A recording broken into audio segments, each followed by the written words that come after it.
mbokki Sénégal man Ahmadou Diop seen fidèle chroniqueur hebdomadaire ak seen serviteur moo leen di nuyu ci sunu waxtaan wi ñu tuddee xew-xew réew mi nga xam ne maa ngi leen ko fas yéene defal talaata bu nekk bu ma fi yàlla bàyyee bu leen fi yàlla bàyyee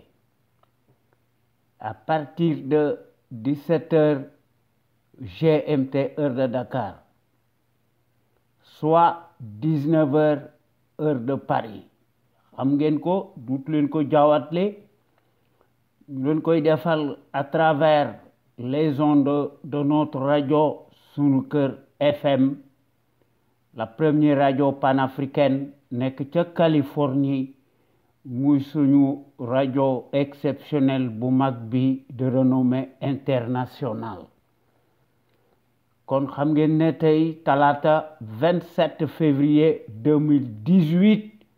sunu waxtaan wi ñu tuddee xew-xew réew mi am na solo ndax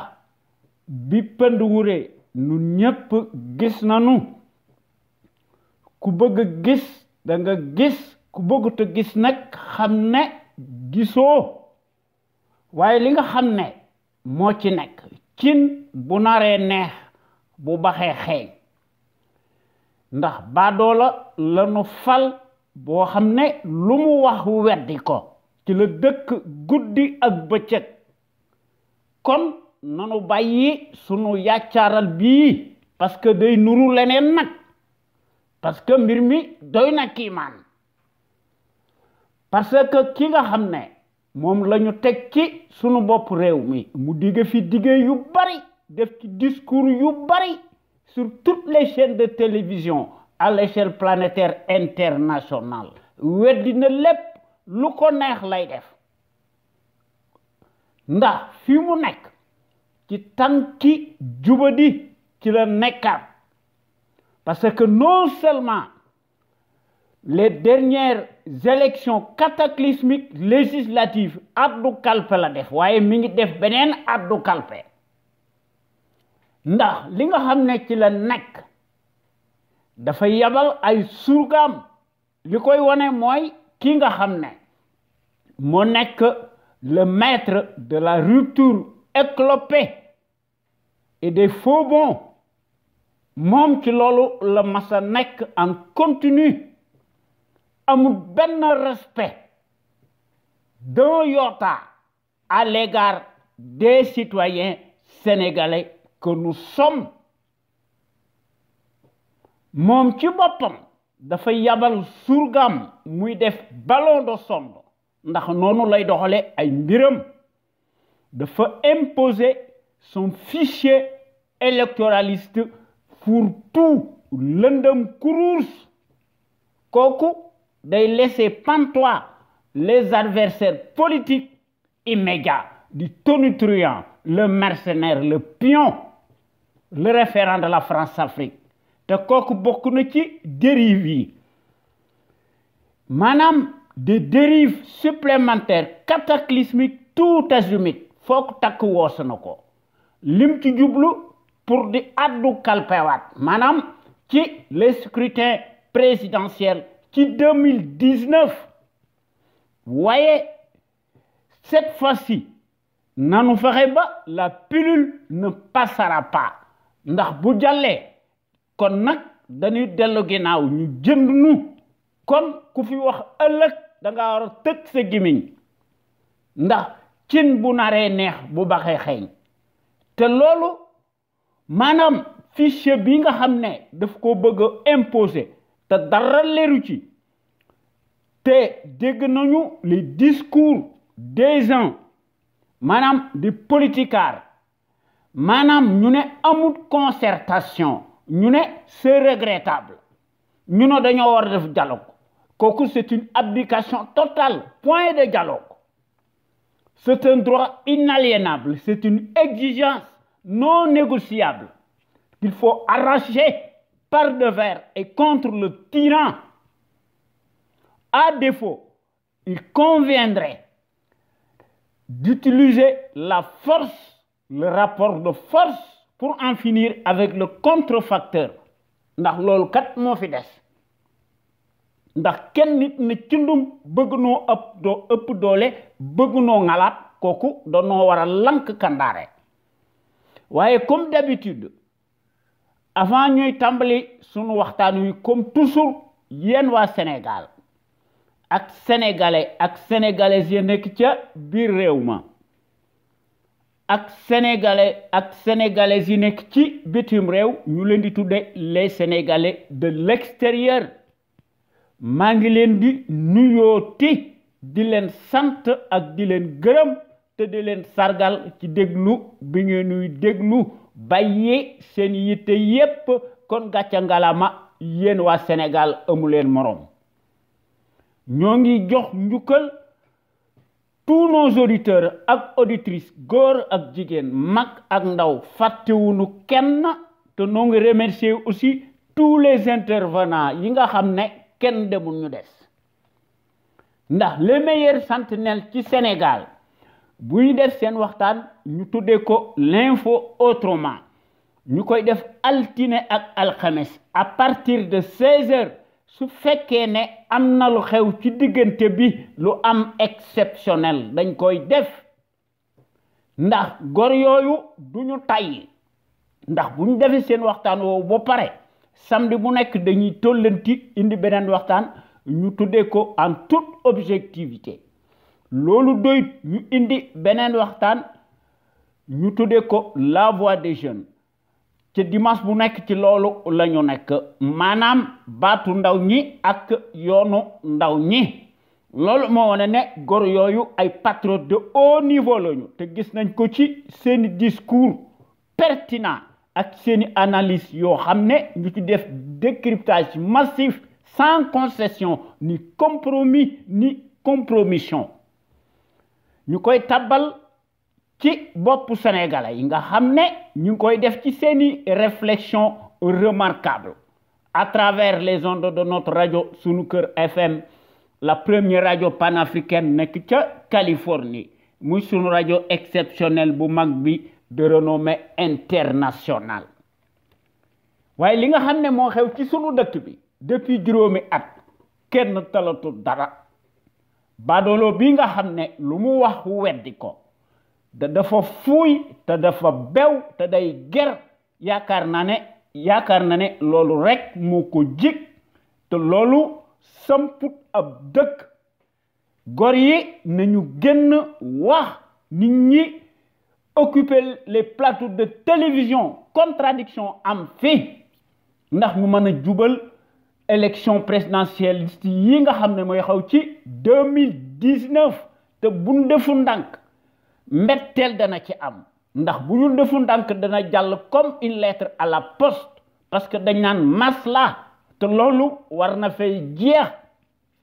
ndax sunu masla bi day bëgg a yàgg day nuru couardise ak ci sunu consentement réactionnaire benn badoo la nekk fi di jalgati di wor di tukki di ger di def transvasement ak transhumant tout azimut alors que loolu la doon naqarlu ndax fàtte na les raisons pour lesquelles il a été élu à défaut dans des conditions totalement exceptionnelles et inédites kon war nañoo nekk benn maanaam sunu réew mi contradiction am fi contre pouvoir am fi sunu dëkk bi jilif boppam indépendant souverain un état de droit bi nga xam ne li fi amoon na kus néew jóge na fi ndax sans la liberté kenn mënut a tabax dara lu jag lu solide waaye badoolo bi nga xam ne moo nekk ci sunu bopp réew mi ci ay scandale ubuesque suffocant à répétition ci la nekk guddi ak bëccëg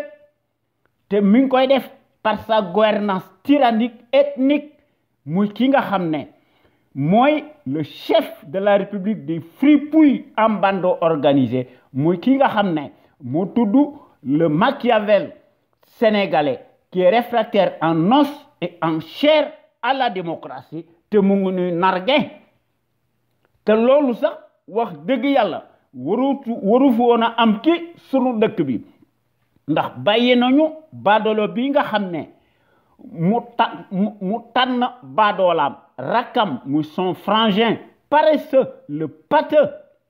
muy Aliou Sall mu catapulté ko à la direction générale de la caisse des dépôts et des consignations nga xam ne mbirum sàcc xaalis la élection yi moo tax mu def ko kon rupture amu fi jubadi moo fi am te kii workat bu mag la waaye nag ci en Afrique ak ci Sénégal dañoo jox des pouvoirs exorbitants illimités à des fourbes yoo xam ne dañuy ëppal ci pouvoir bi ndax le pouvoir en Afrique se conçoit exclusivement dans la famille et dans le clanisme kon kooku dialogue waru fee am nanu appliquer à la lettre ñu wone le fichier électoral ci digg penc mi mbir mi leer bu ko defut nanu utiliser les moyens beaucoup plus efficaces ndax la ligne droite est la plus rapide duma tàyyi di ko wax bu nu ko defut transparence du fi am te surprise moo fi am waaye nag baadalo bi day latoo dialogue boo xam ne luñ la wax ne nañ ko def nga ne doo ko def waaye nag ay waxam bariwu ci day yónni ay surgaam loolu mooy tromperie comme toujours pour amuser la galerie ndax Aly Ngouille Ndiaye le ministre de l'Intérieur il est totalement disqualifié puisqu'il est juge et parti ndax ku wax feeñ te ku jëf feeñ te loolu nga xam ne yàgg naa ko wax ci Aly Ngouille Ndiaye day corroborer li nga xam ne moom la les acteurs politiques di ŋàññi di ko ñaawlu ndax dama yàgg wax ne Aly Ngouille Ndiaye est totalement disqualifié puisqu'il est juge et parti kon wone na jikkoom ji nga xam ne moo nekk ci moom ndax semaine dernière mi ngi doon railler l'opposition mu doon wax ne le dialogue se passe dans les institutions étrangères xam ngeen ne kooku dafa bew li nga xam ne moo ci nekk Macky nee na dàq na Abdoulaye Daouda Diallo waaye Macky mësta dàq kenn la mësta dàq kon Aly Ngouille Ndiaye ak Abdoulaye Daouda Diallo bonnet blanc la ak bonnet blanc ils se valent tous les deux ndax kii nga xam ne muy Aly Ngouille Ndiaye muy génne des fadaises des inepties nga xam ne ay délire la muy le ministre de l'Intérieur wax ji nga xam ne dafa ñaaw kooku de susciter des interrogations légitimes te mi ngi créer une levée de boucliers et les tirs groupés des acteurs politiques du PDS qui exigent légitimement sa démission ndax sa déclaration hystérique selon laquelle il a l'intention de travailler pour que le président Macky Sall, le chef clanique, gagne au premier tour. C'est un abus, c'est une maladresse condamnable jusqu'à la lie, voire même une offense contre tout le peuple sénégalais qu'il insulte. te loolu dafa nekk un conflit d'intérêts manifeste. Qu'attend donc le procureur, l'agitateur, pour interpeller le Dunguru et l'accueillir? Mu déglu ko au nom du peuple, par le peuple et pour le peuple. Mu autosaisir ci sur la question. Waaye ñemewu ko ndax Aly Ngouille Ndiaye décidément il a du kilo mu ce pantin aligné perd décidément les pédales et se repère comme d'autres de la même trempe ndax ci loolu la ñu nekk. La République est-elle donc la propriété du caniche de l'Occident? On est où? Xam ngeen ne finalement lii nga xam ne moom la Macky Sall di togg du jur lu baax, dafa bëgg a sàcc élection yi te li may wax moo ci nekk maanaam il faut que sunu Sénégal gi ñu xam ñooy kan il faut que nous réformions impérativement le régime présidentiel. Ndax ñu mettre en place un régime parlementaire. Ndax dictature moo fi nekk depuis 5 ans qui tourne en plein régime. Belle pagaille de l'immoralité ethnique comme système doctrinaire totalitaire, mortifère, ségrégationniste à visage découvert, usurier, intégralement négationniste d'apartheid. Un affront. Ndax daay gu jeex beneen daay ñëw ndax ñu mën a fàtte seeni ndëggte te ki nga xam ne narul lu jub bu ñu defu ndànk mbetteel dana ci am ndax bu ñu defu ndànk ci élection 2019 yi dana arracher sa victoire mu war a faire parader ses forces militaires te loolu il faut que ñu bàyyi ci xel ndax ki nga xam ne bés bu yàlla sax day emprisonné à tout vent par sa lâcheté muy utiliser la force publique di ci abuser mu ko def contre ses adversaires nga xam ne yëmul ci loolu ku fi bind wala nga wax fi ñu yóbbu la kaso alors que ay baadoolam ay sàcckat yu mag lañu alors que lui-même normalement bu ñu nekkoon ci démocratie qui tourne à plein régime dañ ko war a traquer ñu traîner ko dans la boue ñu amener ko à Rebeuss mënoot au poignet nga xam ne sa place mësta nekk au palais baadoola la ndax il est venu au pouvoir à cause de l'effraction de ces milliards sortis de terre te moom ci boppam dafa wax ne dafa bénéficier de privilèges relatifs à sa position d'ancien premier ministre te xam ngeen ne kooku mbirum immoralité la loolu mooy wane ne un tel archétype mësta def preuve de patriotisme ndax xamu ko ndax baadoolo la ndax dafa bew da dafa fuuy pouvoir bala nga ko jox nit da nga koy seet xam mooy kan te kii fi nekk depuis 5 ans tukki wisaare mooy wane ne amut aucune fibre d'honorabilité te loolu wax dëgg yàlla il faut que nous saafara ko ndax depuis 5 ans li nga xam ne moom lañ fi gis mooy un faussaire encombrant mu ànd avec ces dates yoo xam ne qui sont devenus étrangement si riches par les raccourcis politiques nga xam ne bés bu yàlla sàkk dañuy monter au créneau pour yaakaar ne mën nañoo limiter les dégâts cintrer les coins et arrondir les angles nga xam ne yaakaar nañ ne mën nañ ci trouver une bouée de sauvetage te loolu kañ lay dakk te loolu war naa dakk nag fii mu nekk parce que élection yi mi ngi ñëw nanu fexe ba mbetteel dana ci am parce que bu nu fexee ba yaakaaral malédiction la te su boobaa sunu affaire lay doon ndax extérieur njëriñu boppam rek ci la nekk loolu moo tax baadoolo bi nekk ci li mu nekk ndax am na lu mu yaakaar waaye un peuple entier dafa war a am liberté boppam ndax un peuple debout et fier de l'être lu mu bëgg dana ko am ndax le peuple aura toujours le dernier mot parce qu'il sera toujours vainqueur li nga xam ne moom lañ fi gis depuis 5 ans la république cartélisée des chiffonniers ethniques nga xam ne ci ay invectives ci la ñu nekk ndax ñoom ñépp c'est des insulteurs acclamés nga xam ne dañoo nekk des fauteurs de troubles à l'ordre public ndax ay comploteurs lañu menteurs professionnels profanateurs dans l'âme qui s'accaparent de tout ndax ñooy confisquer la démocratie les libertés fondamentales de conscience te ñi ngi siphonner toute l'économie sénégalaise yoo xam ne ñu ngi koy partager avec l'émergence coloniale de façon concomitante te loolu wax dëgg yàlla ñaaw na ndax ki nga xam ne du wàññi galaajam ñu jam ko bis bu yàlla sàkk day utiliser les vieux schémas décriés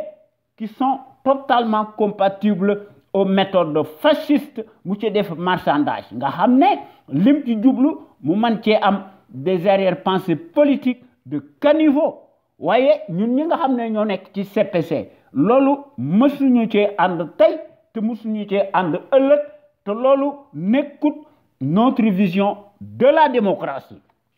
ndax pendant que la misère galopante et le chômage endémique continuent plus belle que jamais nga xam ne l'augmentation des denrées de première nécessité et les coupures intempestives et récurrentes du courant électrique xuy kamaj foo ko takk weesu na ko ndax day atteindre des proportions démesurées sans compter nag les factures de complaisance et le manque d'eau potable ndax ndox mi dafa am plomb te ndox fu amut courant di coupé day nekk une menace réelle pour la santé des populations waaye baadoolo bi nga xam ne mënta lijjanti ndox mi mënta lijjanti courant bi moom day lato plan Sénégal émergent te lo nga xam ne moo fi nekk mooy l'émergence coloniale en puissance en continu te pays yi nga xam ne dañoo am fayda seeni télécommunication ñoo ko moomal seen bopp te dañ koy arracher ñu koy def de façon légitime duñu tàggu kenn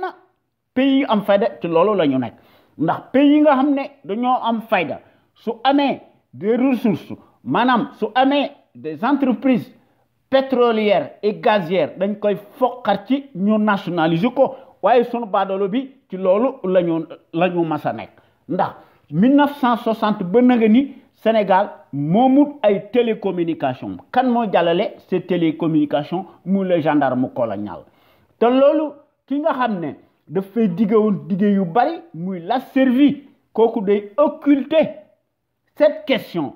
maanaam moom il préfère la dépendance dynamique nga xam ne souveraineté du fi am indépendance du fi am waaye nag day ànd ak ay dagam te li koy prouver mooy la singularité affreuse du paysage de l'eschiquier politique sénégalais nga xam ne bés bu yàlla sax dañuy offensé suñu réew mi te ñu ngi ko gis ci seeni platitude manifeste nga xam ne di wane ne ay intellectuels lañu te mosuñoo nekk des intellectuels c'est des incultes désertiques qui se travertissent transhument se transvasent piteusement véritablement nga xam ne ñoom ñépp dañoo nekk la majorité des abrutis dévergondés nga xam ne à chaque magistrature obliquée nga xam ne finalement dañuy wone jikko ji nga xam ne moo ci nekk ndax dañoo mas a nekk le symbole de la tartufferie nauséabonde nga xam ne seeni promotion sociale indue la ñuy défendre ñu koy seet ci seeni immoralité de bas étage nga xam ne dañuy changer bés bu yàlla sàkk seeni trajectoire en fonction des rétributions financières selon la météo du moment te loolu wax dëgg yàlla ñaaw na li nga xam ne moo fi nekk depuis 5 ans maanaam sans répit ndax décidément pas un seul jour ne passe te du am des fadaises des sorties des grossièretés ou des légèretés maanaam des actes délictueux avec son lot d'incongruités massives empilées les unes sur les autres nga xam ne semaine bi l'ASP muy l'agence maléfique en bande organisée nga xam ne c'est des terroristes nga xam ne muy agence de sécurité de proximité nga xam ne day agir ouvertement sous l'aval du dictateur nga xam ne en aucun cas maanaam Macky mënta dépatouiller wu ndax il est le seul responsable il sait et il savait lu taxoon mu def ko ndax il est le seul responsable boo xam ne qui ne sera jamais excusable ni de près ni de loin nga xam ne finalement nous avions exigé vainement la dissolution des mercenaires ci seeni terreur muy l'ASP nga xam ne dañoo nekk des chiffonniers yoo xam ne ñoom finalement dañuy am l'outrecuidance de lever la main pour un oui pour un non sur un citoyen te kooku dafa nekk une curiosité abrasive qui nous renseigne et nous met dans nos gonds te loolu maanaam c'est un renégat un flibustier notoirement caractériel nga xam ne ki nga xam ne mooy jiite la République des fripouilles dafa mas a nekk aux attaches coloniales nga xam ne muy ki nga xam ne day vassaliser l'État sénégalais qui est totalement en putréfaction avariée avancée voilà l'amplitude démesurée du lamentable label de l'émergence de la violence de la République corporatiste des invectives n'excelle que dans l'art de l'indignité te loolu wax dëgg yàlla ñaaw na ndax les dettes extensibles contractées nga xam ne les présumés chantiers dont le métro ivoirien sur commande de ses créanciers nga xam ne entre autres la construction d'un deuxième palais inapproprié muy Alassane Ouattara nga xam ne Alassane Ouattara donne du travail à ses maîtres blancs ak son acolyte bi nga xam ne muy Macky Sall qui est un complice direct nga xam ne Macky qui est dénommé le berger colonial nga xam ne moo nekk l'autre comparse l'homme du terre inutile et coûteux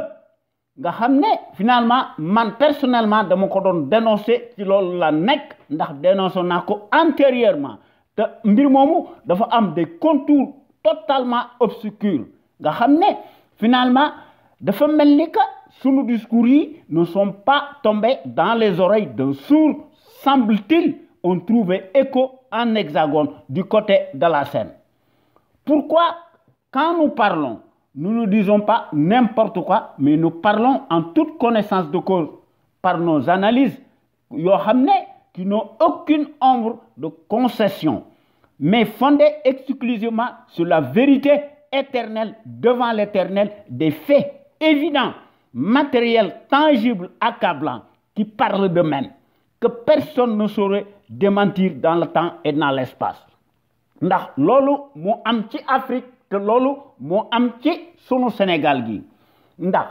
Abdoulaye Diallo mi nga xam ne dafa annoncer l'interdiction de la circulation interurbaine entre 22h et 6h du matin mais finalement moom nee na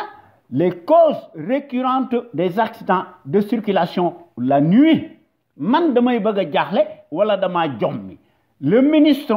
des infrastructures maanaam des transports terrestres et du désenclavement muy le cervelé ou l'agitateur ne est-il donc redevenu un ministre de l'intérieur ndax dafa mel ni que day adoubé Aly Ngouille Ndiaye concurrence déloyale nga xam ne finalement dafa mel ni que day empiété ndax day déraper ci li nga xam ne son collègue soi-disant ministre ci la nekk ndax kooku day confondre baromètre et thermomètre nga xam ne finalement ci loolu la nekk ndax accident yooyu finalement dañoo nekk des facteurs yoo xam ne mooy expliquer mbir mi ndax mbir mi anarchie la indiscipline caractérisée la et le manque de civisme ndax kooku dañ ko waroon a wiire ndax li nga xam ne moo ci nekk di tere circulation entre 22h et 6h du matin loolu ay wax la lu tax defuñu ko dans la journée te gisuma benn pays bu koy def kon maanaam Macky Sall mi doon wax ne dafa wiire Abdoulaye Daouda Diallo mësta wiire kenn li nga xam ne moom lañ fi gis mooy roof roppi roofaat débauchage réembauchage on est où dans ce pays c'est une entrave à la liberté de circulation des biens et des personnes yoo xam ne mbir mi day wane ne ay méthodes fascistes lañ fi gis pire que celle de la Stasi en vérité ce gouvernement de bazar n'a jamais de méthode de travail day tâtonner te day jaa doole maanaam day utiliser la force publique te kooku c'est du jamais vivre du jamais vu maanaam mbir mi dafa maanaam dañoo nekk ci un gouvernement de cancre yoo xam ne ñu ngi koy wone ci seeni jikko ndax le fallacieux prétexte d'accident ne peut empêcher l'approvisionnement des marchandises nga xam ne nit ñi di war a circuler mbir mi am na leneen loo xam ne ci lañ war a def loolu mooy témoigner tout simplement un déni de justice boo xam ne finalement ñoom amuñu gis-gis maanaam amuñu gis-gis bu rafet maanaam dañoo manqué de vision patriotique ndax ki nga xam ne évidemment moo nekk le tonitruant nga xam ne dafay tagg le nazisme monétaire muy la monnaie coloniale nga xam ne mu koy def de façon concomitante avec son acolyte ivoirien nga xam ne ci loolu la ñu nekk ndax ñaar ñooñu dañuy exécuter wu aux ordres de leur maître blanc de façon souterraine et dans le secret des dieux ndax tous les deux pédigrés se solidarisent par leur ethnicité, se valent, s'unissent à jamais tels des jumeaux inséparables, s'agrippent honteusement sur la monnaie coloniale muy le franc CFA compte tenu de leur manque de panafricanisme nga xam ne Macky dafa mas a wax ne la monnaie coloniale est bonne à garder te loolu gis nañ ko ci 2012 mu doon yagari di dukkal Nicolas Sarkozy di ko tuubal di ko jox ay gage moo tax ñu alko loolu mooy tax muy nekk ci sunu bopp réew mi du bew du def lenn lu leer ndax da doon yagari ci entre les deux tours ci 2012 mu doon wax ne di fulminer devant son maître mu ne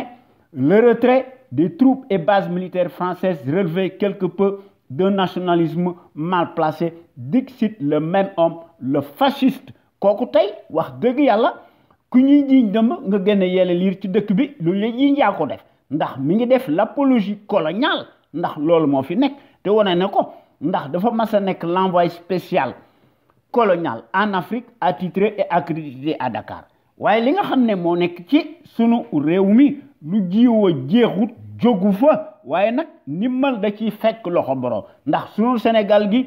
dafa mas a nekk un grand pays historique au point de vue du savoir pluriel et de la morale éternelle en puissance waaye li nga xam ne moo nekk ci sunu dëkk bi dàgga sante moo fi nekk sàcc alalu réew mi di seet lu neex bitim réew ndax ñun ñi nga xam ne ñoo nekk ci conscience patriotique pour le changement au Sénégal xam sa réew bëgg sa réew jëriñ sa réew ñu gën ñoo xam ci sous l'acronyme CPC noo ngi dingat bu baax la gestion népotique et gabégique du Sénégal par un parti politique, une coalition de partis et une famille. Te noo ngi dingat l'accaparement des ressources du Sénégal par une seule famille paresseuse ak piccatique mu jox leen poste yu kawe dans des postes de haute stratégie nga xam ne du Sénégal nga xam ne dans toutes les structures de l'État du Sénégal mel ni ñoom rek ñoo moom réew mi mel ni la République est à l'aune des mêmes patronymes particuliers kon changement amu fi jubadi moo fi am kon noonu fexe ba corriger le tir maanaam sànni sàcc bii nga xam ne moo fi nekk ak ay dagam te loolu wax dëgg yàlla duma taay di ko wax kon yéen gor yi ñoo ngi leen di ñaan ngeen di ñëw di fraterniser ci conscience patriotique pour le changement xam sa réew bëgg sa réew jëriñ sa réew ndax bu ñu bëggee changer mën nañ ko changeons donc notre Sénégal moo ci gagné keneen du ci gagné ndax quand nous voulons nous pouvons changer radicalement notre pays dans le sens des progrès immenses ndax ensemble tout est possible lépp a ngi fi toutes les ressources humaines mi ngi fi ànd nekk benn am mbooloo booloo moo fi manqué ndax bu ñu fexee ba nga xam ne ñu bëgg sunu réew mi moo ëpp fuuf ñu koy war yaakaar nañ ne sunu réew mi dana jëm ci kanam ndax notre rajo sunu kër bi nga xam ne moo nekk la première rajo panafricaine nekk ca Californie muy sunu rajo exceptionnel bu mag bi de renommée internationale su fi amutoon àddina tukki ndax képp koo xam ne yaa ngi yore sa pilim wala di bind di ñaxtu di ñaawlu lii nga xam ne ci la le pouvoir apocalyptique nga xam ne ay mercenaires lañu kuy wax dëgg baadoolo bi yónni ay surgaam ñu këyir la wala mu yóbbu la kaso nga xam ne baadoolo yi nga xam ne ñoo fi nekk muy les politicards nga xam ne dañ koy tuubal di ko ramal di ko tarbiyu ñu yore seeni këll ñu koy tresser ces éloges imaginaires loolu moo tax sunu réew mi tardé te kooku ñuy tagg sàcckat bu mag la ndax un fonctionnaire si riche n'est pas synonyme de patriotisme te loolu du ma tàyyi di ko wax ndax yàlla dëgg la wax dëgg la bëgg koy wax yàlla bëggul ay fen maanaam adduna ñaari mbiri moo fi nekk wax dëgg wala nga wax ay fen loolu moo fi nekk il faut que sunu Sénégal gi nekk maître de lui-même maanaam il faut que sunu Sénégal gi war a retrouver sa dignité et sa plénitude ak son rayonnement boo xam ne moo koy bâtir librement sur des bases voulues à l'instar des nations émergentes ndax hier comme aujourd'hui depuis 13 ans ñëpp xam nañ ne notre rajo sunuker.com dafa mas a nekk à l'avant-garde et à la pointe du combat juste et pour l'émergence du Sénégal debout et fier de l'être ndax su rajo bi dafa génn ci les chantiers battus ndax su rajo bi day proposer du neuf ndax su rajo bi day briser les tabous ndax su rajo bi day bousculer les idées reçues ndax su rajo bi day innover ndax su rajo bi day populariser la démocratie ndax su rajo bi dafa mas a génn ci les conventions ubuesques de l'établissement ndax su rajo bi day inscrire bis bu yàlla sàkk dans sa trajectoire révolutionnaire qui évolue dans le bon sens des valeurs et des progrès immenses, exponentiels, salutaires et indispensables pour que nous soyons capables d'assurer le destin de notre pays sur des bases voulues en toute indépendance et en toute conscience. Qu'on le veuille ou non, notre média est devenu un phénomène de société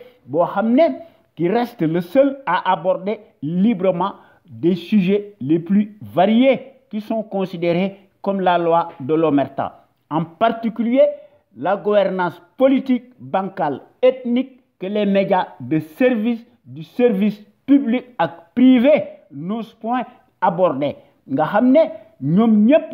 dañoo nekk danaka des instruments alimentaires politiques monopolisés par le pouvoir calamiteux torchonnet. Te gis nañ ko ci seeni silence coupable ndax amuñu patriotisme te amuñu civisme. Lolu moy wone né sun radio bi wax deug yalla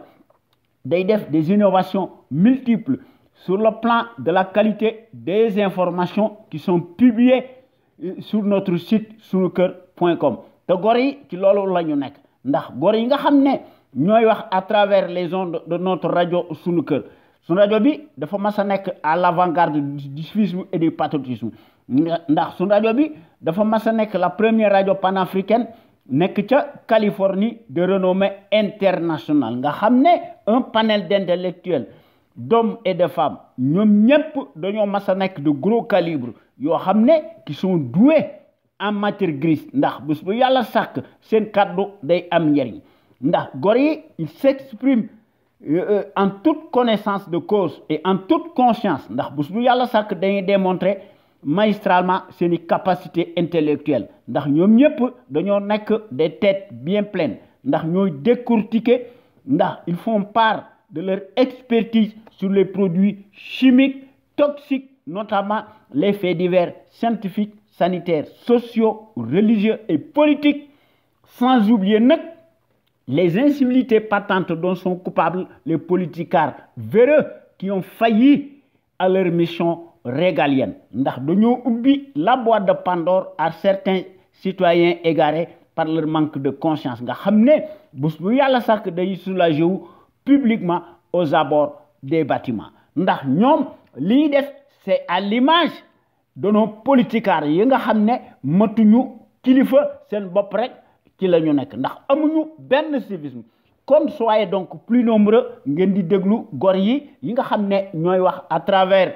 les ondes de notre radio sunuker.com, la première radio africaine panafricaine nekk ca Californie muy sun radio exceptionnel bu mag bi de renommée internationale te bu la neexee bokk ci waxtaan wi tàbbal ci seeni kàddu ndax su rajo bi dafa mas a nekk la radio la plus populaire boo xam ne qui reste l'éternelle cheville ouvrière des sentinelles sénégalaises aux vérités implacables, aux bras d'acier inachetables et qui font constamment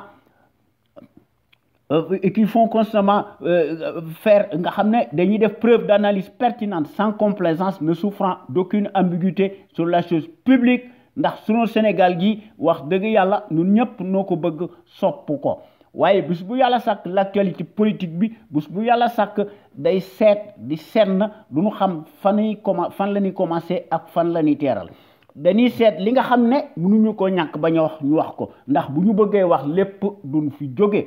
waaye ñun ñi nga xam ne ñoo nekk ci conscience patriotique pour le changement xam sa réew bëgg sa réew jëriñ sa réew ñun li ñu bëgg mooy fexe ba unir rassembler autant de patriotes autour de l'idéal commun. Pour cela nous devons faire preuve de détermination indi ci patriotisme indi ci civisme ku ne indi ci sa xalaat bu rafet yoo xam ne te mu ànd ak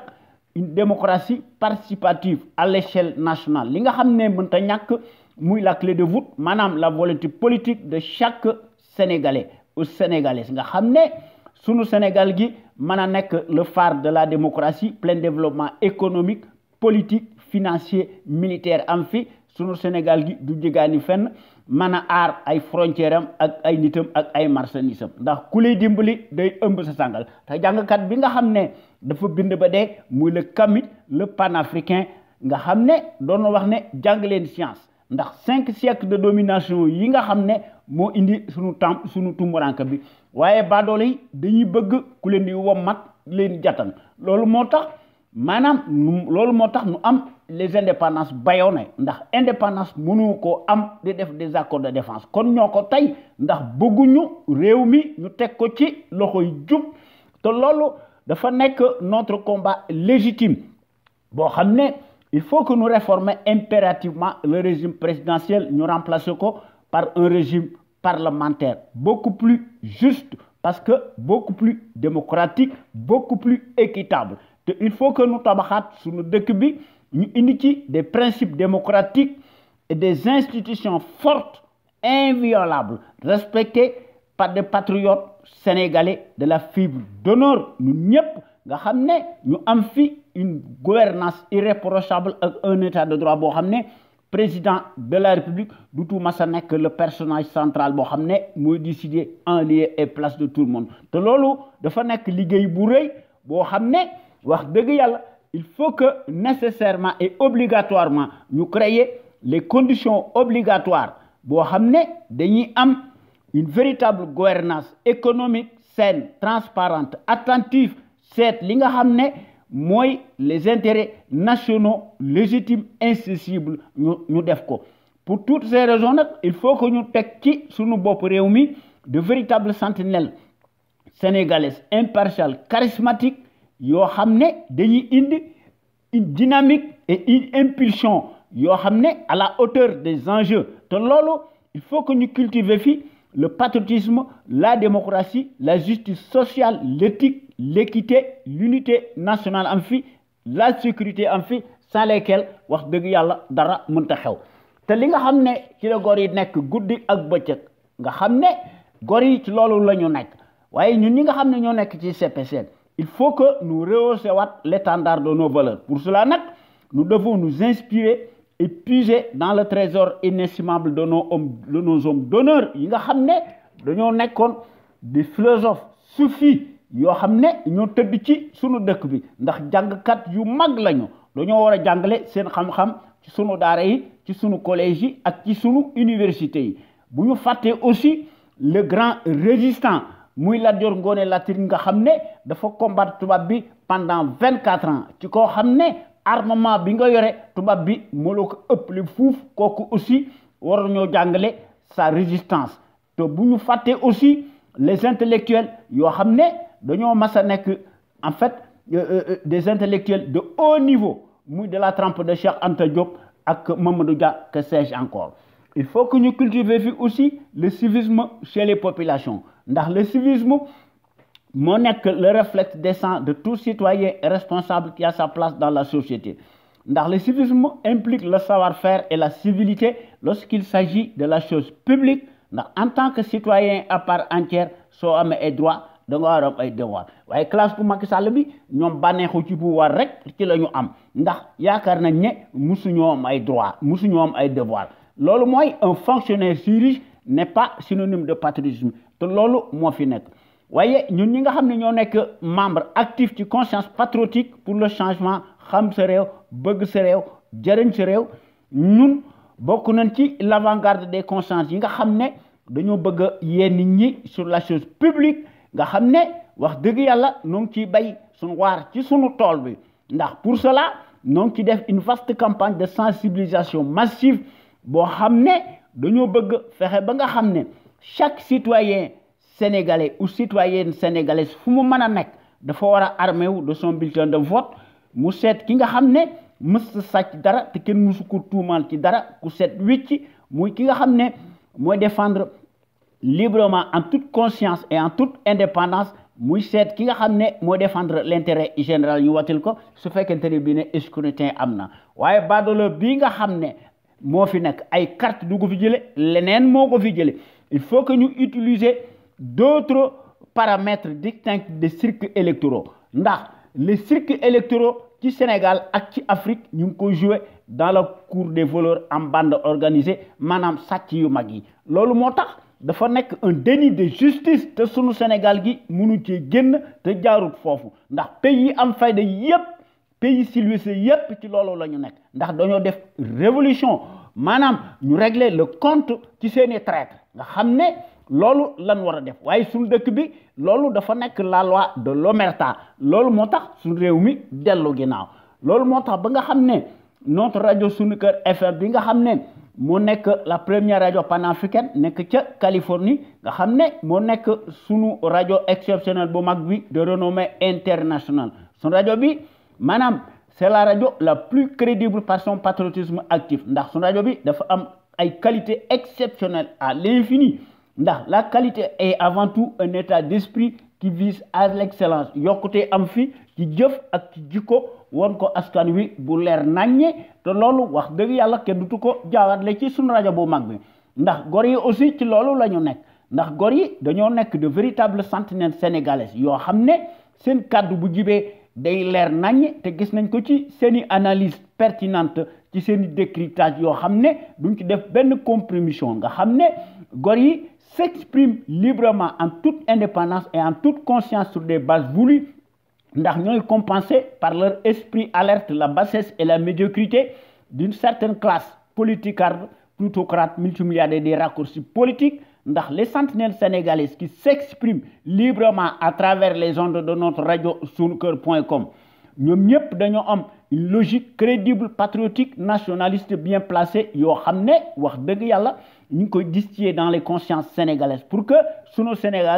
Sénégal gi aille de l'avant ndax sunu Sénégal gi mën a topp ci sur la trajectoire des grandes nations émergentes nga xam ne ku leen tooñ ñu diggaale ko yow ba mu saf-saf ndax sunu rajo bi dafa mas a nekk le rempart de la démocratie réelle qui porte par excellence la marque du support médiatique sénégalais le plus libre pour son indépendance plausible par rapport à un exécutif corrompu, juge et parti impulsif et qui dicte sa propre loi arbitraire au nom de la tyrannie pour faire taire toute voix discordante des opinions libres. ndax gor yi nga xam ne ñooy wax ci kaw maanaam nekk ñu fi rek di wax li leen neex ndax gor yi dañoo libre ndax dañoo nekk à l'endroit ndax ñooy wax ci kaw et publiquement ce que les minables politicards pensent tout bas par leur insuffisance criarde ndax ñoom ñemu ñoo critiquer ndax yaakaar nañ ne bu ñu critiquer badolo bi nga xam ne moo nekk ci réew mi nga xam ne sàcckat bu mag la mu yóbbu leen kaso ndax ñoom ñëpp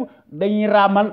kii nga xam ne moo fi nekk di ko tarbiwu di yore seeni këll di ko tuubal nga xam ne ñooñu ay mercenaires lañu te loolu moo fi nekk depuis 1963 ba nëgëni ñu koy def ci seeni njariñu bopp ñooñu ay woorkat lañu ndax ay dag lañu maanaam c'est turiféraire du moment nga xam ne seen njariñu bopp rek ci la ñu nekk loolu moo tax gor yi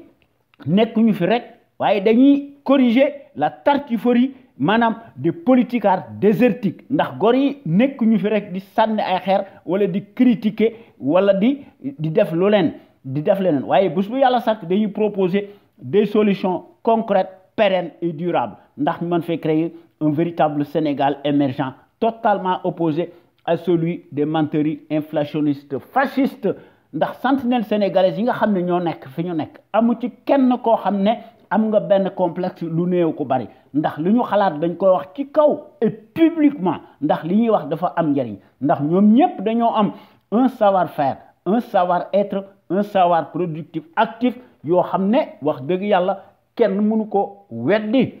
waaye ñun ñi nga xam ne ñoo nekk ci CPC maanaam ñun ñi nga xam ne ñoo nekk ci conscience patriotique pour le changement xam sa réew bëgg sa réew jëriñ sa réew kon nañu wax ci présidentielle 2019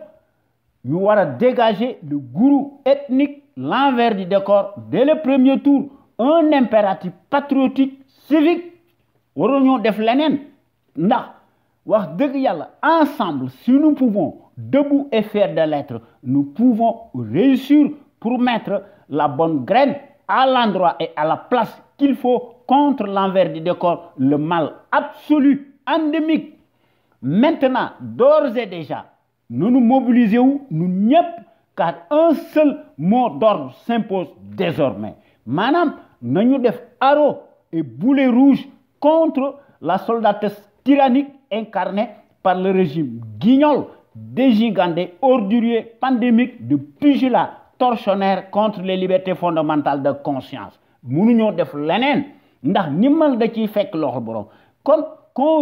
conjurons le mal, le diable en place et ses rabatteurs mercenaires, tentaculaires, corrompus, défroqués, détestables, en flétrissure et en bande organisée. Nañ leen vilipender te nañ leen di ridiculiser sans retenue dans les réseaux sociaux, dans les radios et dans les médias libres qui restent par devers et par définition la source des informations objectives et la confrontation des idées. Ndax médias yooyu demeurent plus que jamais les redresseurs de conscience bien déterminés yoo xam ne qui démontrent à longueur de journée et pièce par pièce et preuve à l'appui nga xam ne baadoolo yi nga xam ne ci workat ci la ñu nekk ndax les incursions cataclysmiques des menteurs politiciens yoo xam ne qui se métamorphosent affreusement en fourbe ndax ñoom ñëpp dañoo nekk des professionnels profanateurs se convertissent dans la débauche nga xam ne s'adjugent honteusement en multimilliardaires des ténèbres et par le miracle des raccourcis politiques étranges dans des conditions totalement scandaleuses se donnent piteusement une respectabilité des façades et par l'entregent des postes de nomination tànn sa blonnaire ñu koy def sans éthique ni équité voyez ñooñu les politicards véreux poussent comme des champignons dans notre pays à la renverse nga xam ne notre pays le Sénégal ne se reconnaît plus le Sénégal reste incontestablement l'exotisme politique et le ciel ouvert du banditisme financier international et la boîte de Pandore des plutocrates, gérontocrates, politicards en sus de leur poste de nomination ñoom ñooy détenus et à la fois et de façon incongrue tous les leviers économiques, financiers, politiques, collection des entreprises ici ou là et à tout vent, dont les richesses étalées, ostensibles, attentatoires, sont plus que rapides que la vitesse du son et de la lumière réunis et qui bénéficient allègrement du parapluie du premier d'entre eux, dont le moins que l'on puisse dire n'est jamais un saint et pour cause, pour avoir emprunté les mêmes chemins aussi douteux que les autres qu'il accuse de s'être enrichi illégalement, qu'il cible sélectivement et par son procureur alimentaire interposé. te yàlla xam na ne procureur boobu est à l'abri de tout besoin ndax il roule bizarrement en un temps record dans de gros bolides dernier cri kon finalement jubadi moo fi nekk leneen nekku ci ndax li nga xam ne moo nekk ci suñu réew mi ndax aussi extraordinaire que cela puisse paraître le présumé paragon de la rupture nga xam ne sous la bannière en bandoulière de l'éthique et de l'équité nga xam ne immoralité la moo neuil qui fit point jadis sous des défroques victimaires des leurs en l'espace de 4 ans a acheté une villa grand standing à Houston et qui dispose aujourd'hui d'un magot extraordinairement plus colossal qu'il a ouvert dans des comptes bancaires, qu'il a planqué dans les paradis fiscaux et à l'abri des regards indiscrets. Moom mooy protéger en échange les services rendus nga xam ne finalement ay baadooloom da leen di dresser da leen di làq contre toute poursuite judiciaire peu ou prou xam ngeen ne kooku xajji ak seen la état de droit amu fi ndax le pantin berger colonial le récidiviste en chair et en os nga xam ne dafa signer presto illico l'autre accord scandaleux sur une présence militaire permanente américaine nga xam ne le même voyou dafa livrer tout le pétrole sénégalais ndax de discuter à huis clos avec le patron de la compagnie américaine muy Cosmos Energy est-ce donc maanaam un gage supplémentaire loo ci seet mi ngi ci ndax li koy wone mooy le gourou ethnique qui a bien reçu sa médaille coloniale à l'américaine et qui joue sur le piano américano-français a-t-il donc les mains et les pieds liés face à l'oncle Sam qui sait un peu plus sur le casseur du siècle au Sénégal muy baadoolo bi nga xam ne c'est le maître des reniements te loolu man moom laa gëm en toute conviction et en mon intime conviction ndax loolu moo fi am ndax dëgg mënta nekk ay fen kon ci 2012 maanaam pour toutes ces raisons ñaari option moo fi am muy ñaari option qui s'opposent soit nous nous enfonçons un peu plus par notre fatalisme ahurissant en nous complaisant madame davantage la tête baissée wala dañuy installé wu madame dans le temps et dans l'espace par la régression en continu et à la pierre taillée à dessein de maintenir et promouvoir l'esquisse de la démocratie familiale ethnique fantoche qui est en osmose totale avec l'émergence coloniale qui sont source de décadence et aux antipodes à nos modes de pensée et à nos valeurs traditionnelles qui sont une histoire. Voilà, de nous relever le défi, madame, nous corriger cette fois-ci le tir pour nous inscrire en droite ligne dans l'histoire et au diapason et à l'instar des grands pays indépendants, libres et souverains, qui sont les maîtres de leur propre destin sur des bases voulues et en toute conscience. Madame, si nous voulons, nous pouvons, ensemble, tout est possible.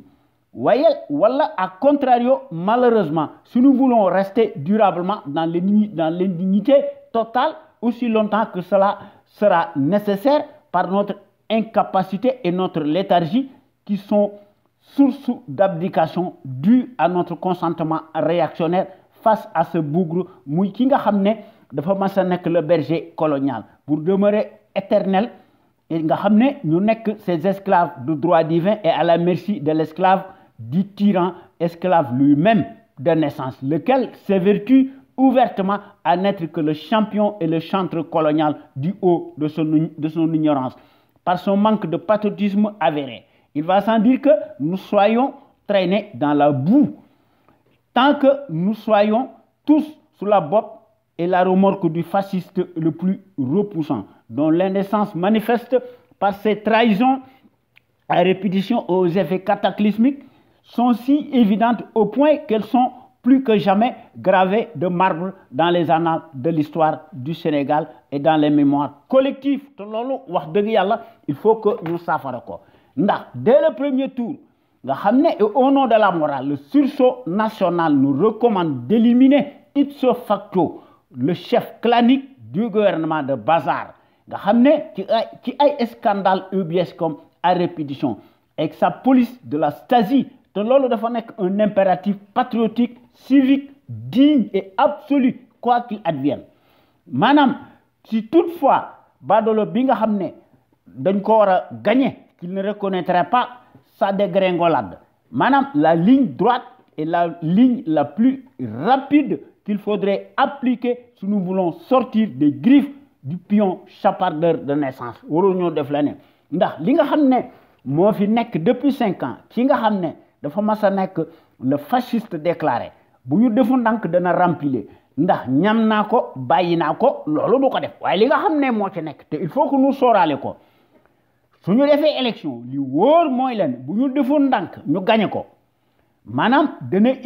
les parades militaires impressionnantes nous imposer sa victoire à la purus, le tyran mom lay def.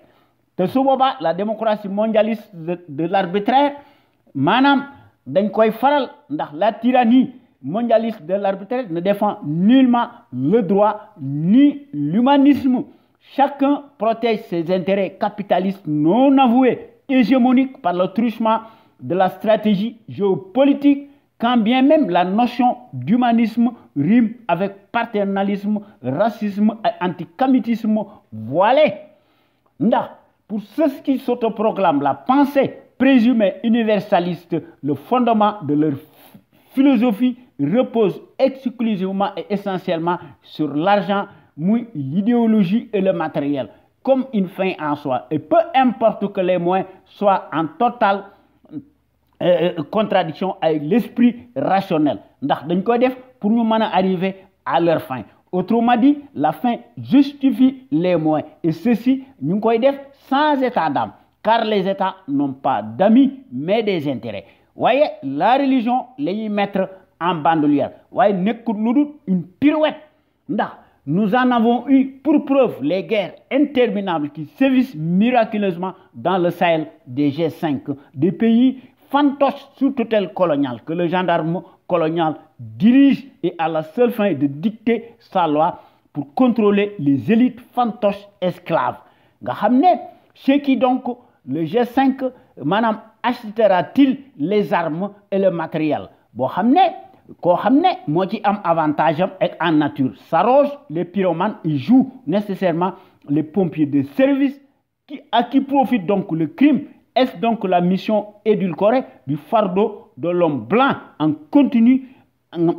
envers l'escarcelle de ces esclaves de droit divin présumés dans le secret de Dieu? Mon œil, ndax mbir mi dërëm bi du gën gaal gi la. Manam peut-on réellement parler d'indépendance politique? Manam est-ce que mën nañoo wax souveraineté amna dans les 14 pays baptisés honteusement francophones? Où sont donc passés les terroristes sans être vus? On semble laisser faire et on intervient après. Manam lolu ñoko tay dafa melni que lolu. Où étaient donc les radars et les satellites? Manam dafa melni que les mêmes sorciers qui ont créé les conditions de l'assassinat du colonel Kadhafi ont été moins vigilants lorsqu'il s'agit de la prolifération des chars et de la circulation du matériel lourd sur toute la zone du Sahel. Nga xamné manam biñu rayo Kadhafi. Ou s'agit-il d'une stratégie voulue et à quelle fin? Manam dafa melni que li ñi def moy détruire, reconstruire et créer les guerres, diviser pour régner et cliver partout, pendant que l'on pille toutes les économies et toutes les ressources inestimables, indispensables ci Afrique. Waye nak dafa melni que dañuy bëgg corriger de facto c'est une récession capitaliste impérialiste débridée. Madame, s'il y a la paix et la cohésion sociale entre les peuples dans le monde, il faut absolument nous désagréger. Madame, le tissu social qui lie les sociétés et mettre les uns contre les autres. Ndax lolu mo fi am. Ay nak dañuy changer seeni vocabulaire. Madame, la com dafa nek un art bo xamné dañ ci def des informations, madame la déformation qui, madame, la guerre d'al, madame, c'est l'économie. De lolo dafa nek une vieille recette qui reste toujours d'actualité pour justifier la présence et les troupes d'occupation et les bases militaires étrangères dans le Sahel, notamment dans les pays des élites de carpette larbinisées sous tutelle coloniale. De lolo gis nañ ko ci sur le franc CFA bi nga xamné qui continue à faire couler beaucoup d'encre ndax mi ngi défrayer chroniquement et hystériquement la chronique. Selon une certaine presse bien informée, le ministre français de l'économie et le ministre français des finances et de l'économie dafa melni ka manam bi nga xamanteni bi Russie dañoo joxe manam sen ultimatum dañu né le franc CFA est très importante pour la trésorerie française. Voyez, si la Russie veut une guerre économique, elle l'aura. Pas question de laisser les ex-colonies françaises avoir leur propre monnaie. Ndax loolu ci seet mi ngi ci te loolu am na lu koy wone ndax badool bi nga xam ne moo nekk ci sunu bopp réew mi loolu moo tax ma ciy wax moom lépp loo xam ne tubaab bi ñi nga xam ne ñoo ko yilif ci loolu lay nekk li koy wone mooy les emprunts obligataires nga xam ne abyssaux et les réalisations légères coloniales dont le TR boo xam ne dafa coûter la bagatelle de plus de 1365 milliards de francs CFA en sus du nouvel aéroport international Blaise Diagne qui a coûté très cher. Le chiffre réel est méconnu, sans compter les commandes UBS cataclysmiques d'armes à la France, soi-disant pour lutter contre le terrorisme inexistant sur le ciel sénégalais qui est totalement dégagé de toute menace réelle, y compris l'échangeur sointant. Nga xamné day site, nga xamné badalo bi daf ko inauguré en grande pompe pour ne citer que cela. Manam dafa melni que réalisation yoyu day nek manam day constituer immanquablement une arme de guerre en bandoulière pour les présidentielles qui 2019 addu kalpe. Te lolu moy wone un bilan cataclysmique calamiteux d'un gouvernement farandole travaille sur commande pour l'honneur de ses maîtres suprémacistes blancs bon teint mom lañ fa gis. Te fan yi bu ñu defu ndank nous devons nous attendre à ce que Macky Sall de déclarer ndax Macky Sall bu ñu defu ndank dana commander auprès de ses bailleurs de fonds, le FMI et la Banque mondiale, un rapport reluisant manam pour orner son bilan funeste. Et ceci pour venir nous dire que les comptes de l'État manam sont immuables. Manam compte yi baxna te lolu nañ ci baye xel. Manam, alors, pour croire, donc, nous enfariner, pour nous manier, voilà, pour demeurer, que nous ne sommes jamais, dans les prochains jours, si ce n'est pas le cas maintenant, le pion mercenaire teigneux pour pimenter la sauce et monter les enchères sur ces légèretés inflationnistes totalitaires, madame, d'akoy def en abondance. Voyez, li nga xamné mo ci nek de nous yoni simultanément par presse interposée de la Sarabande et son premier ministre Mouy John Amadou Ba, l'autre ministre des Finances, de l'économie et du plan. Mouy Amadou Ba bi nga xamné dafa nekkoon ancien inspecteur des impôts, fidèle à lui-même et sur ndigal de son mentor jouera la première partie. Ndax dana annoncer, ndax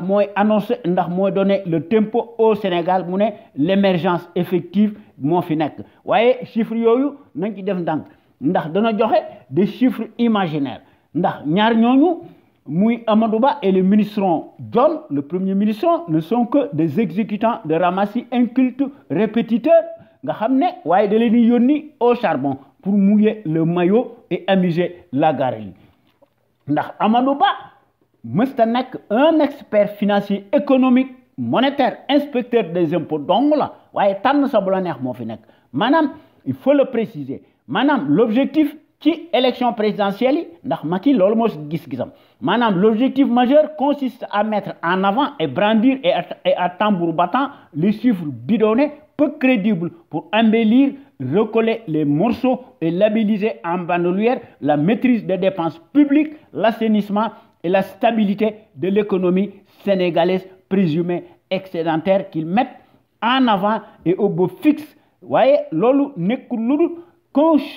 long chapelet de mensonges grossiers cousus de fil blanc. Si nous devons donc ci lolu la jafandu te xamna né commencé nako. Manam te mbir momu il n'y a pas de quoi plastronner ou ñu ci pavoiser. Manam le taux de croissance dañ koy calculer sur le produit, sur le PIB et piteusement gonflé à 7% me se refléter la réalité sur le terrain du crime ndax day contraster avec la mayonnaise avariée ndax misère mo fi nek liggéey amu fi kenn fa jotul c'est un écran de fumée point barre ndax plus de 500 entreprises sénégalaises nationales ont mis la clé sous le paillasson waye li nga xamné mo ci nek te lolu moy nek en fait le thème de campagne bu Macky Sall. Voyez, les compagnies étrangères qui raflent toutes les parts de marché sans appel d'offres se frottent les mains, rapatrient leurs dividendes dans leur pays respectif.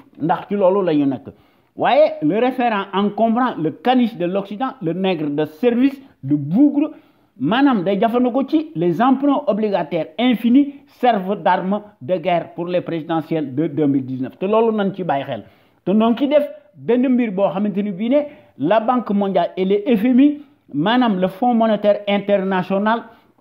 par définition dañoo massa nek des instruments de domination interviennent avec ces plans structurels service incontestablement ndax dañuy créer ndax dëkk bu ñu dem le chômage mo fay nek la misère sociale et la désolation endémique chronique nga xamné amul benn pays bo xamné man nga échapper ci lolu waye pire encore li nga xamné mo ci nek la saga pestilentielle représentée par la presse servile matelassée dañuy dégonflé wu par une platitude manifeste ndax dañuy congratuler hystériquement ndax dañuy def la promotion du dictateur qui collectionne des milliards de francs CFA auprès du club de Paris, s'enorgueillit pour avoir reçu plus que ce qu'il espérait en termes de prêts. Lolo moy delu ginaaw te lolu c'est la honte et kan moy fay manam la note astronomique si ce n'est le contribuable sénégalais qui est toujours manam siphonné nga xamné dañ koy cribler d'impôts et de taxes de toutes sortes alors que le président ghanéen doit claquer la porte aux institutions financières internationales qui, à ses yeux, demeurent plus que jamais comme un goulot d'étranglement vicieux. Ndax koku mo nek ci deug ndax koku wax deug yalla tank yi mu nek su ko continuer dana bax ci deuk bi nga xamne ci la nek waye le nègre de service doit prendre le contre-pied du dirigeant ghanéen comme son acolyte ivoirien ñoo xamne dañuy continuer d'accroître l'ardoise des dettes ndax dañuy dépenser ndax dañoo dépasser les limites autorisées ci seeni dettes yoo xam ne sénégalais yi ñoo koy fay, qui peut compter les dépenses inutiles du fourbe et ses voyages superflus onéreux à l'échelle planétaire internationale. À combien s'élève-t-il, bouche et motus cousus? Où sont donc madame nos prétendus experts financiers économiques? Ñoom ñëpp dafa mel ni que dañuy def profil bas sur la question qui fâche. Le gouvernement capitulaire dispendieux madame de cumuler de plus en plus ndax Macky dafa recevoir ci 2014 4 milliards 610 milliards de francs CFA pour financer le PCE colonial de piètre qualité, soit un taux d'intérêt de 124% qui frise la dépense de la dépendance dynamique, qui arrêtera l'hémorragie financière, qui ira en pis. Pour toutes ces raisons, quand nous avons balayé dès le premier tour présidentiel, le faussaire naît. Donc, il faut que nous balayons. Ndax li nga xam ne moom lañ fi gis mooy des mensonges politiques de la part du caniche nga xam ne dafa day am ay dettes di ko leb maanaam des dettes extensibles te sénégalais yi ñoo koy fay te mbir mi day gën a yokku ndax le référent bi nga xam ne day wër di taxawal di leb di sàcc di ger di taxawalu maanaam da cee am une autre lecture waaye nag finalement day wax ne l'économie sénégalaise se porte mieux, va se confirmer dans les prochains jours. Nga xamné Macky ci lool la nek nga xamné ci lool lay nek ndax mom day wéy ci ndigal te lool amul ben crédibilité. Manam la crédibilité se mesure manam sous le label des mensonges politiques cataclysmiques nga xamné sous l'ère Macky Sall ndax lool dañ fi gisuñu fi leneen. Te likoy woné moy sur le procès politique de Khalifa Sall, les avocats réquisitionnés de l'État pour la circonstance et comme toujours pour les besoins du service et au nom de l'État à pair où la particratie familiale déclare madame ñom ils font feu de tout bois ndax dañuy fulminer ndax dañuy écrabouiller maître Kamga madame dañu né l'État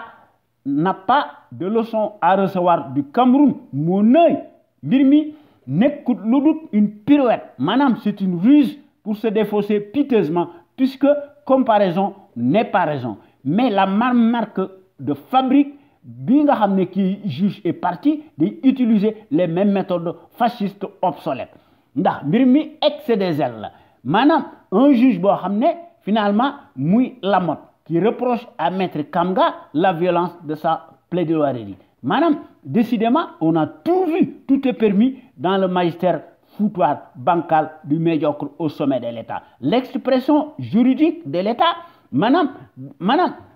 dafa wara nek un contre-pouvoir.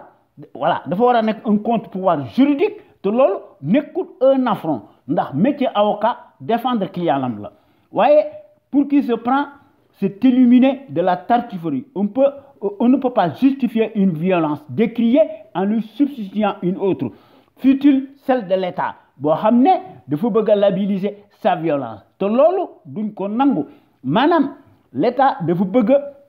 légitimer sa violence mu koy institutionnaliser manam la démocratie familiale totalement illégale qui interdit tout par des pirouettes cousues de fil blanc. Nous sommes dans un État inquisitoire totalitaire qui dicte sa loi arbitraire par la tyrannie. Ce n'est pas du droit, mais c'est du fascisme hitlérien qui tourne à plein régime. Voudrait-on qu'il s'aplatisse et demander la charité? Avocat, est-ce que vous avez fait ça? Madame, procès yi fi nek dafa melni ka les procès organisés par le pantin, le caniche, le bougre, madame amul éthique te amul équité te lol mo fa nek. Madame, c'est une justice de la sarabande instrumentalisée. Madame, yo xamné dañoo nek au garde à vous. Dans ces conditions, madame, jëratul sax nit di nek avocat parce que avocat so waxé deug gisam ñu nako wañi sa galaj ñu dam la.